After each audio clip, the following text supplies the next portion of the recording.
Boa tarde, eu gostaria de agradecer a presença de todos. A nossa apresentação ela é mais focada à aplicação.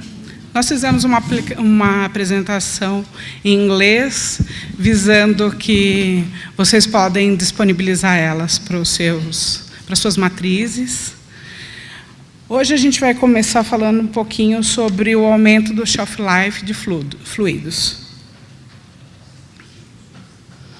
Dentro da agenda, vou falar um pouquinho sobre a Lonza, sobre como desenvolver um sistema preservante mais robusto, incluindo as técnicas de microbiologia e química, ou as duas juntos.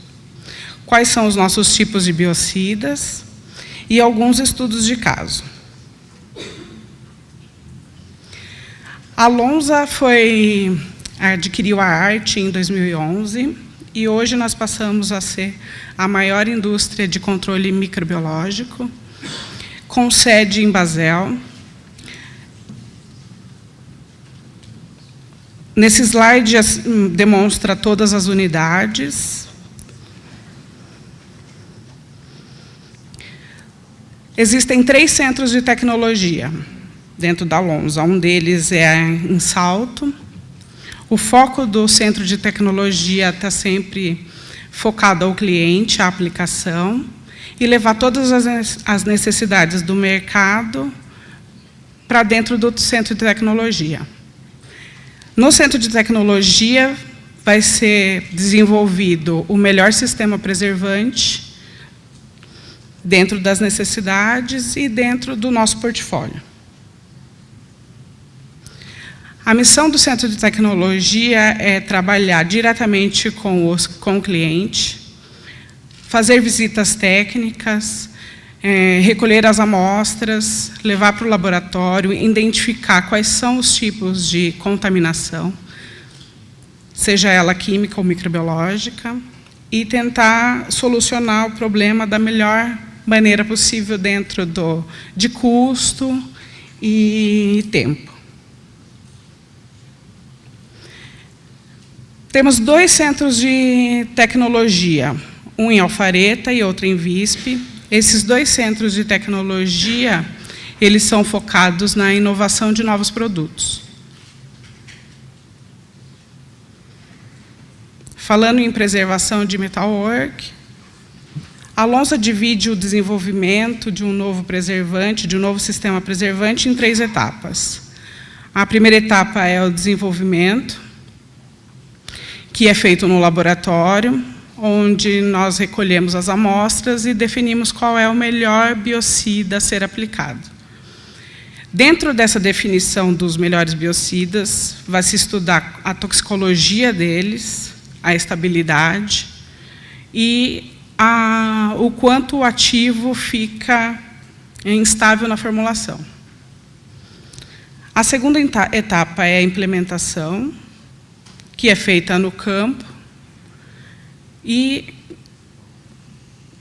nessa implementação vão ser checados o ativo e fazer os controles microbiológicos. E o monitoramento que é feito após concluir o sistema preservante. Nesse monitoramento vai se incluir auditorias a campo, processos de limpeza e desinfecção, e fazer também as análises de controle de qualidade, que vai ser a microbiológico e a físico-químico. Dentre os tipos de biocidas, que eu acredito que a maioria aqui já conheça, nós temos os formaldeídos condensados, as isotiazolinonas, que é o ET, CMT, MT, BIT e BBIT.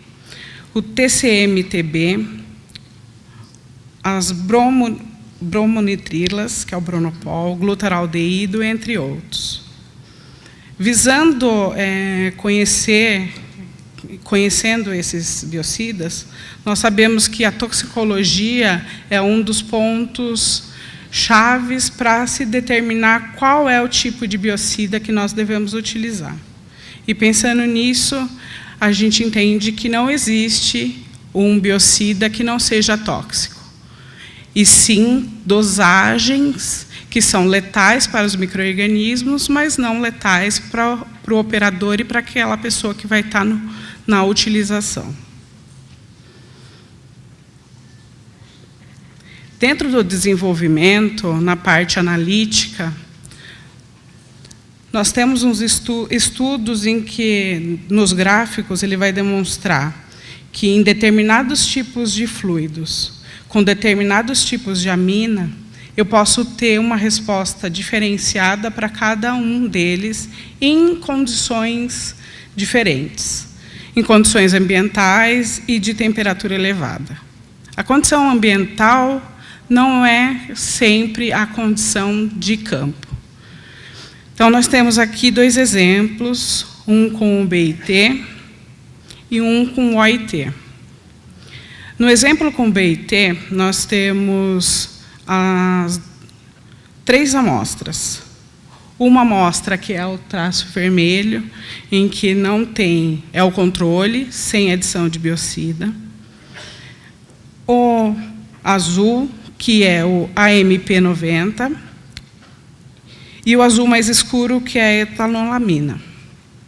Comparando os gráficos, nós vamos ter, durante o período de 30 dias, dosagem, dá para se observar que essa dosagem, ao longo do tempo, foi se diminuindo, demonstrando essa diferença da estabilidade. Diferente do OIT, o BIT ele teve uma queda de 40% em 30 dias. O OIT, na presença de etanolamida, ele teve uma redução em 30 dias para 0 de ativo. Então, praticamente 100% de redução.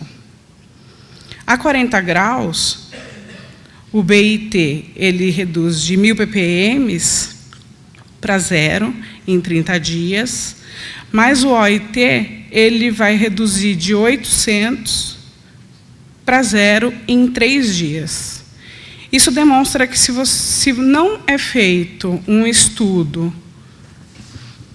detalhado de estabilidade da aplicação, você não vai conseguir determinar esses tipos de diferença. Qual é o melhor ativo para a formulação, dentro dos componentes dessa formulação? Dentro dos estudos de caso, nós trouxemos alguns estudos que já foram realizados para fluidos. Um deles é o da STM, o protocolo E686-91, que é um estudo para determinação de biocidas dentro de um critério que se chama Challenge Test. Para esse ensaio, 6 inoculações foram feitas, adicionando semanalmente uma carga de micro-organismos conhecida.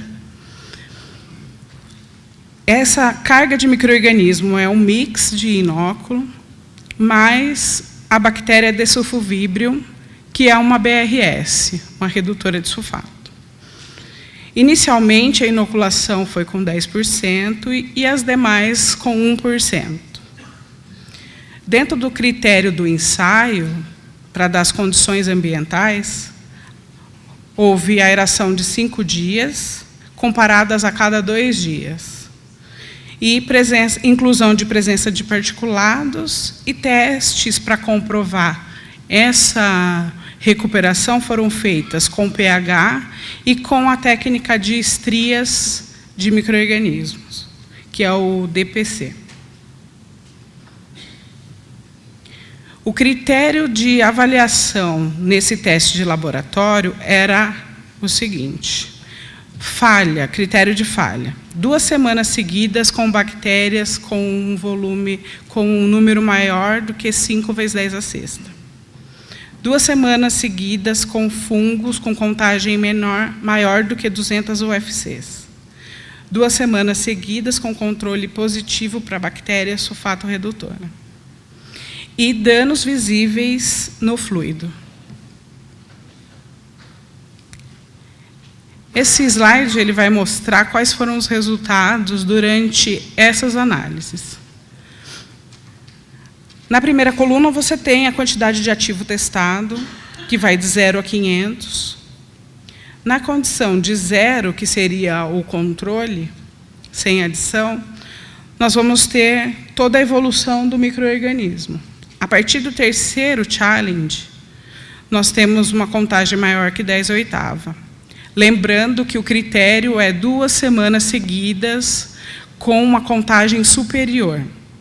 Então, na quarta semana, no quarto challenge, que é a segunda semana consecutiva, ele tem a contagem maior que 10/8, então ele passa a ser sinalizado como vermelho, porque é reprovado.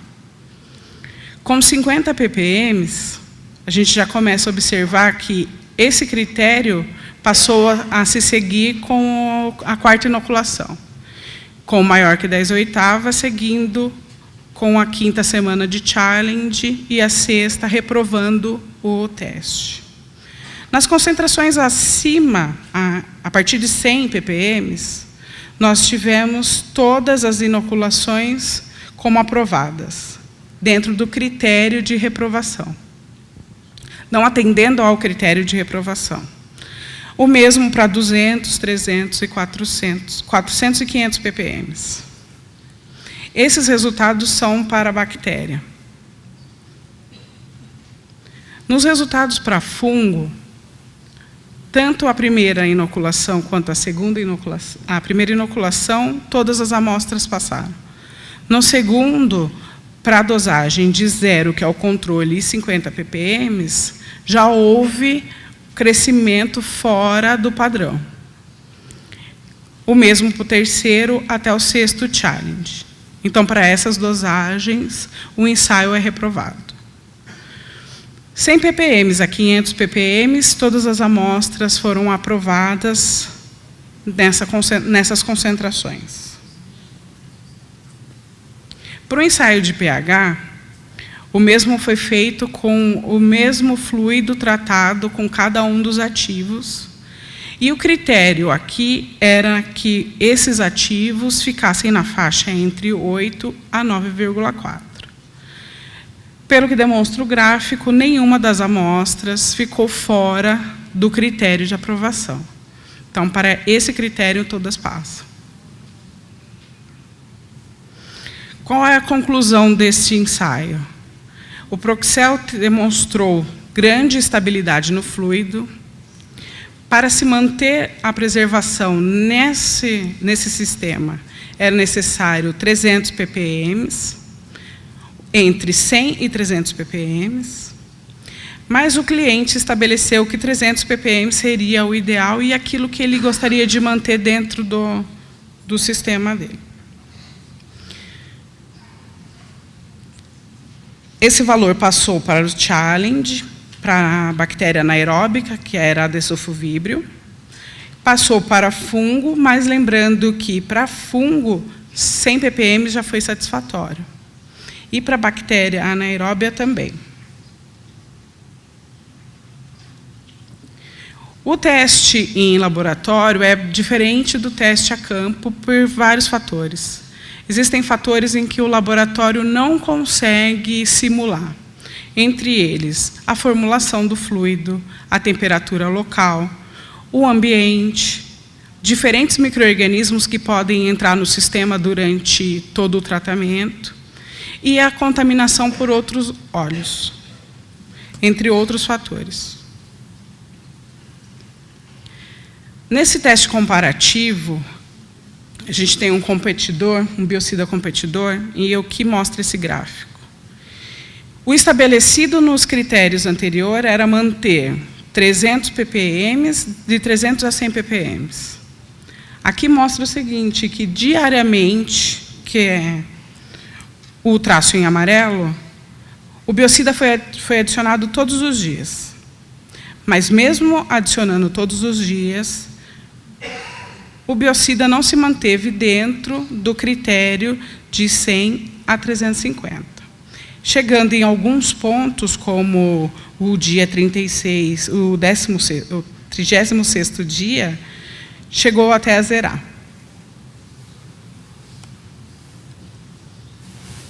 No ensaio com o BIT, que é o Proxel, os ensaios começaram com uma dosagem entre 200 e 250.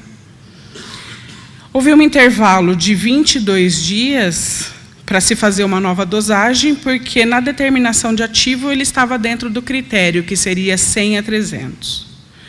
Quando ele começou a baixar, chegar próximo de 100, que era o limite, uma nova adição foi feita. Nessa nova adição, dá para se observar em que o BIT já subiu o seu teor, mantendo entre 250 a 200, seguindo assim até a terceira inoculação. Nesse intervalo, foram feitas 3 inoculações para se manter esse ativo. Na última inoculação, foi quando o ativo atingiu o máximo, que era 300 ppm, e se manteve até o final do estudo com 90 dias.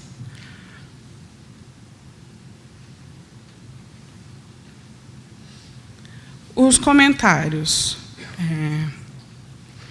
Um melhor controle do sistema. Quando você faz o monitoramento, você tem um melhor controle do sistema. Você tem o menor custo do biocida, porque você não precisa ficar adicionando ele diariamente. Você conhece os intervalos em que ele pode ser adicionado. Você não tem paradas no equipamento para fazer a limpeza. E você estende o seu shelf life da amostra e as suas características. Nesse segundo estudo, não segundo estudo, porque essa é uma continuação do que a gente faz a campo. Depois de todo o desenvolvimento realizado, faz-se o monitoramento em que todas essas centrais são monitoradas com amostras semanais, e esse é um gráfico exatamente disso. É um monitoramento de 1 ano. Semanalmente, a amostra é retirada, enviada ao laboratório do Centro de Tecnologia de Salto e avaliada quanto ao seu ativo e quanto à sua contagem. O que está sinalizado em vermelho são as contagens consideradas como alta. Amarelo são as sinalizadas que alguma medida deve ser acionada, uma inclusão de biocida ou uma auditoria. E as amostras em vermelho são as sinalizadas com a contagem microbiológica estando de acordo. Circulei agora o início desse monitoramento. No início, nós tínhamos contagens elevadas, 10 a quarta, e observando, você tem um nível de ativo satisfatório. Então, dentro daquilo que foi determinado no monitoramento. Então, aí vem uma questão de como eu tenho uma contagem alta com o ativo dentro do esperado. No final de 1 ano, nós temos, dentro desse mesmo sistema, as contagens satisfatórias, reduzindo, e um baixo nível de contaminação e também um baixo nível de ativo. Então, como explicar que, em determinados momentos, você tem um ativo em concentração maior, com grande quantidade de micro-organismos, e, ora, você tem um ativo baixo com menos micro-organismos. Nesse slide, é um gráfico dessas mesmas contagens apresentadas no slide anterior, onde eu tenho sinalizado em vermelho a evolução da bactéria durante 1 ano, e em azul o ativo. Dentro dessa curva da bactéria, podemos observar em que um grupo de micro-organismos. Na parte da queda, a gente tem outros grupos de micro-organismos. Dentro do grupo de micro-organismos que está em cima, nós podemos observar, dentro dessas colônias, essa é uma coloração de esporos. Na coloração de esporos, eu consigo avaliar não somente as células viáveis, como toda e qualquer estrutura que esse micro-organismo possa desenvolver como resistência.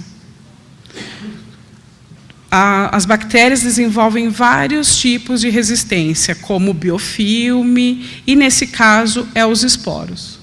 Os esporos, quando eles estão presentes em uma formulação, eles não tendem a degradar o ambiente.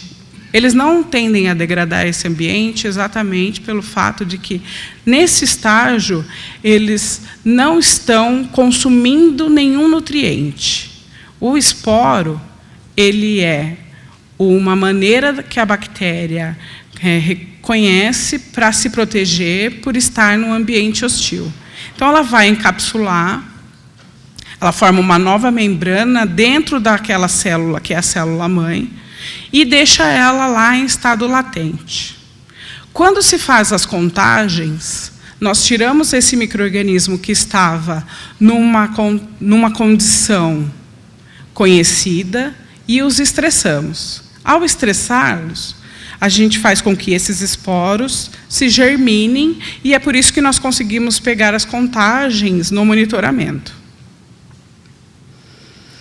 Na fase em que eu tenho a queda de micro-organismos, eu já tenho outro grupo de micro-organismos, que são os micro-organismos conhecidos como gram-negativos e gram-positivos.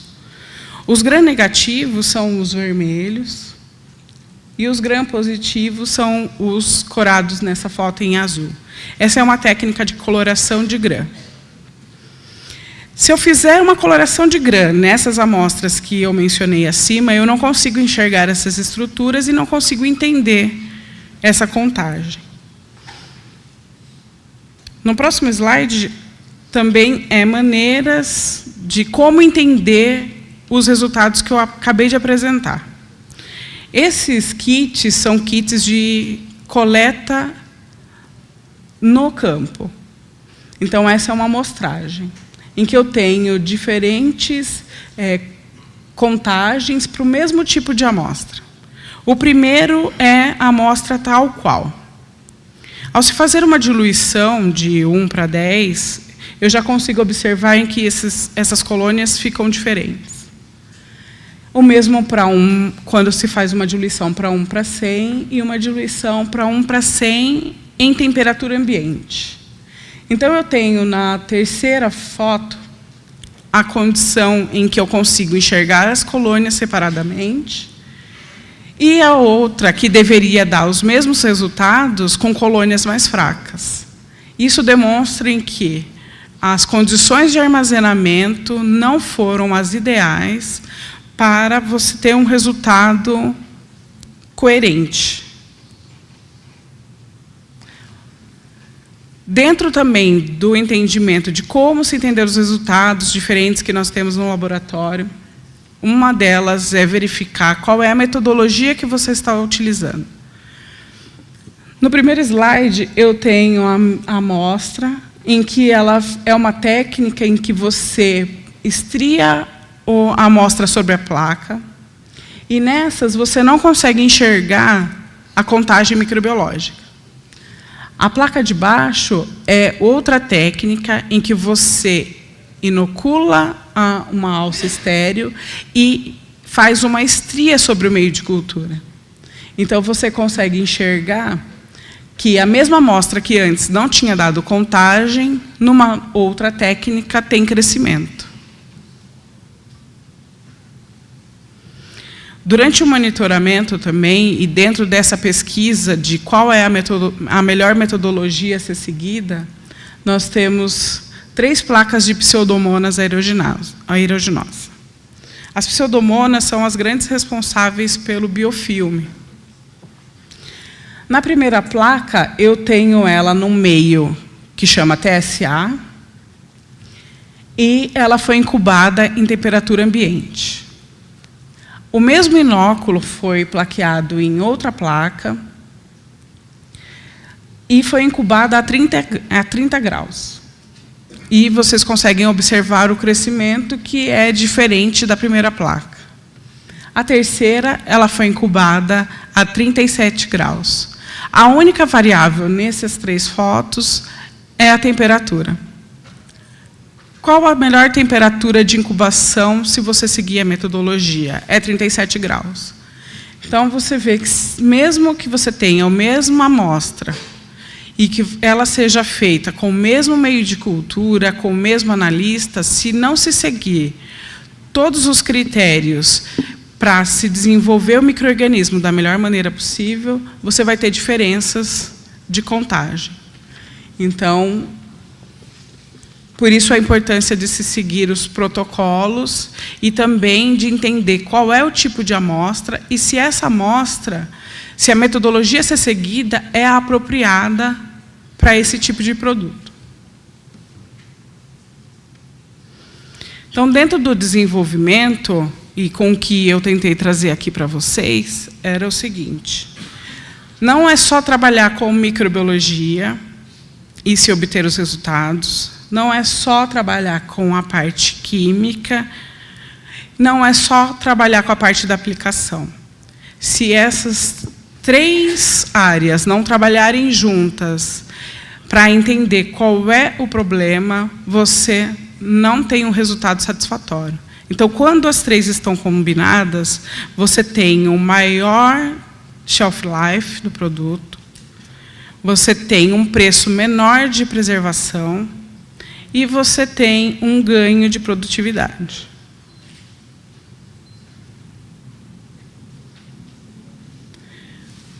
Dentro da linha da Lonza, nós não temos somente os biocidas.